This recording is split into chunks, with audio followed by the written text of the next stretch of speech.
Hai teman-teman. Kami siswi kelas 9B dari SMPN 1 Kalori. Di video kali ini kami akan membahas materi mengenai sistem komputer. Jadi simak video ini sampai habis ya. Oke teman-teman, hari ini kita akan mempelajari materi informatika bab 4 kelas 9 dengan judul sistem komputer. Sebelumnya, mari kita perkenalan terlebih dahulu. Di sebelah kiri ada Rifatul Hasanah dan di sebelah kanan ada Dida Livia. Jadi, kalian sudah pada kenal kan? Kalau gitu, mari kita lanjut di bagian berikutnya. Kita telah masuk ke bagian A, yaitu cara menggunakan komputer dengan baik. Pertama, pentingnya menjaga kebersihan komputer. Kedua, menggunakan komputer dengan baik. Ketiga, tidak makan dan minum di dekat komputer. Keempat, mencegah kabel berantakan. Kelima, bahayanya memegang atau memasukkan jari ke lubang komputer saat komputer sedang menyala. Keenam, mematikan komputer setiap selesai digunakan. Ketujuh, posisi duduk di depan komputer yang baik. Jadi, teman-teman sudah paham kan untuk cara penggunaan komputernya? Kalau begitu, kita lanjut ke bagian berikutnya. Sekarang kita telah masuk ke bagian B, yaitu cara kerja komputer. Ketika komputer pertama kali dinyalakan, akan terjadi proses pengecekan seluruh hardware yang dilakukan oleh BIOS atau Basic Input Output System.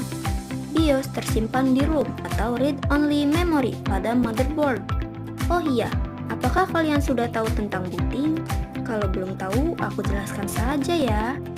Booting adalah proses yang terjadi jika komputer pertama kali dinyalakan sehingga sistem operasi dapat berjalan. Jadi, itulah penjelasan tentang booting. Oke, kita akan lanjut ke bagian berikutnya. Di bagian ini, kita akan mempelajari tahapan proses booting. Tahapan pertama adalah CPU reset, yaitu pertama kali komputer dinyalakan dengan menekan tombol power di CPU. Tahapan kedua adalah POS atau Power on Self-Test, yaitu proses memastikan semua hardware berfungsi sebelum masuk ke sistem operasi. Dan jika terjadi error, maka akan terdengar suara beep. Tahapan ketiga adalah disk-boot, yaitu tempat menyimpan sistem operasi pada komputer berupa hard disk atau SSD. Jadi teman-teman, itulah tahapan proses booting. Kita akan lanjut ke bagian berikutnya. Di bagian ini adalah proses booting pada komputer. Yang pertama, cold booting, yaitu booting saat komputer mati dengan cara menekan tombol power pada komputer. Yang kedua, warm booting, booting saat komputer sedang menyala.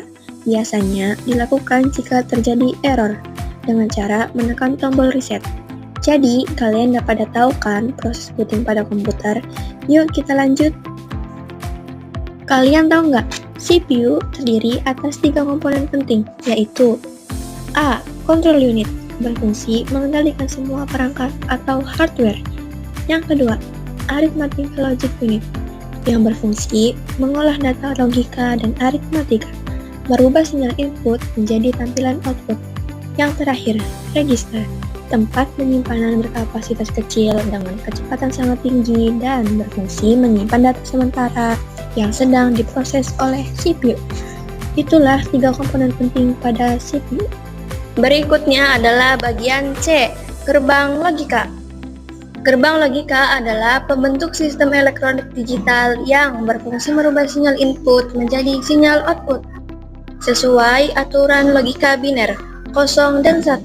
Gerbang logika bekerja pada bilangan 0 dan 1.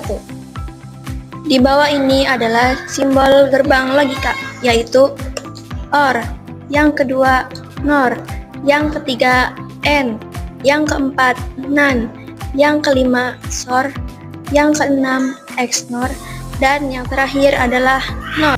Nah, saat ini kita mempelajari bagaimana gerbang logika dapat berjalan. Mulai dari yang pertama adalah A, yaitu gerbang logika OR. Gerbang logika OR bernilai 0 jika semua inputnya adalah 0. Kita bisa lihat di tabel kebenaran yang sudah disiapkan. Jika input A adalah 0 dan input B adalah 0, maka akan menghasilkan nilai output 0. Ingat ya, gerbang logika OR bernilai 0 jika semua inputnya adalah 0.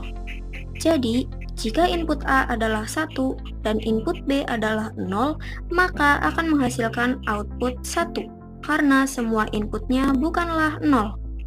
Selanjutnya adalah B, gerbang logika NOR atau NOT OR.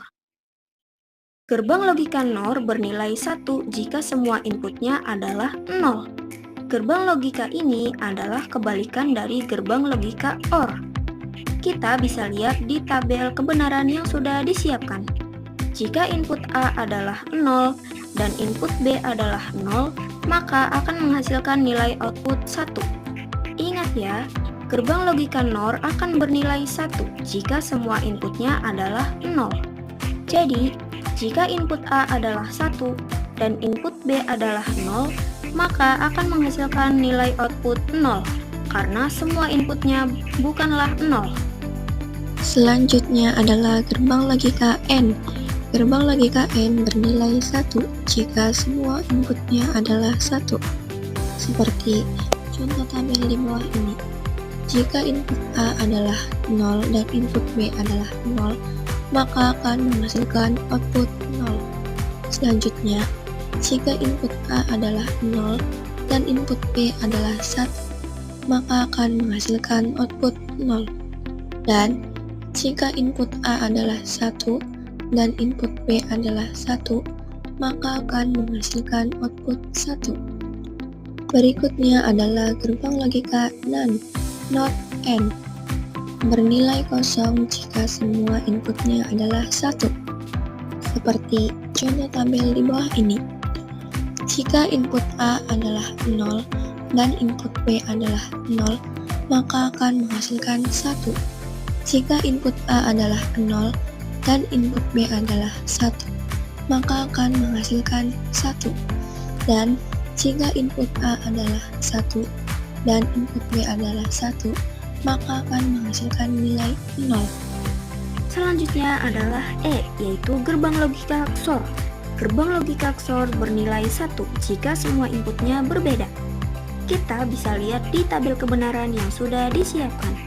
Jika input A adalah 0 dan input B adalah 0, maka akan menghasilkan nilai output 0.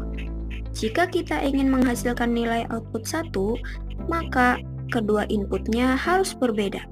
Seperti input urutan kedua, yaitu A adalah 1 dan B adalah 0, maka akan menghasilkan nilai output 1 karena semua inputnya berbeda. Teman-teman sudah paham kan? Kalau begitu lanjut saja ke bagian F, yaitu gerbang logika XNOR. Gerbang logika XNOR akan bernilai 1 jika semua inputnya sama. Gerbang logika ini adalah kebalikan dari gerbang logika XOR. Kita bisa lihat di tabel yang sudah disiapkan. Jika input A adalah 0 dan input B adalah 0, maka akan menghasilkan nilai output 1.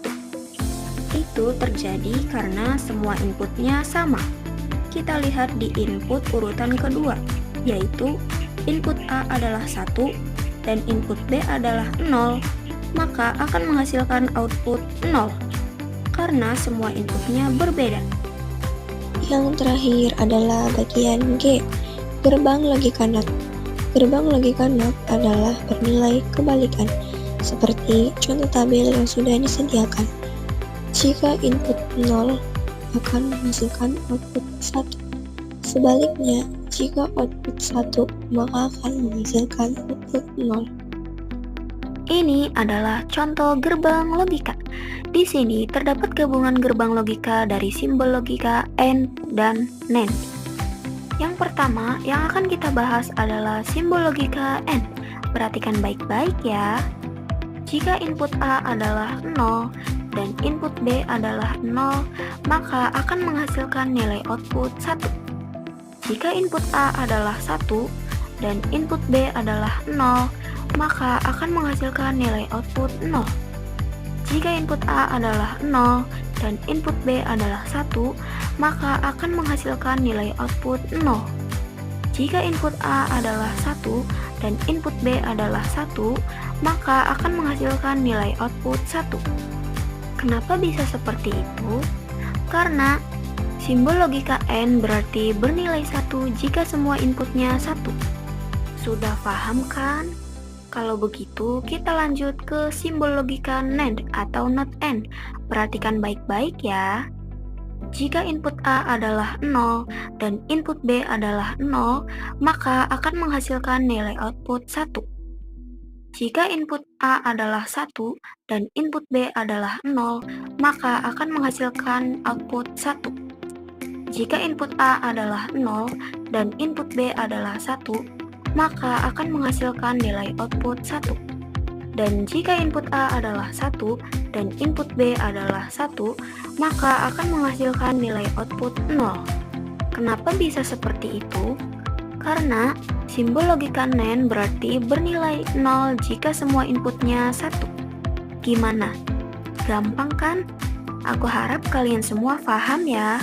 Terima kasih sudah menonton video ini. Sampai jumpa di video berikutnya. Bye-bye.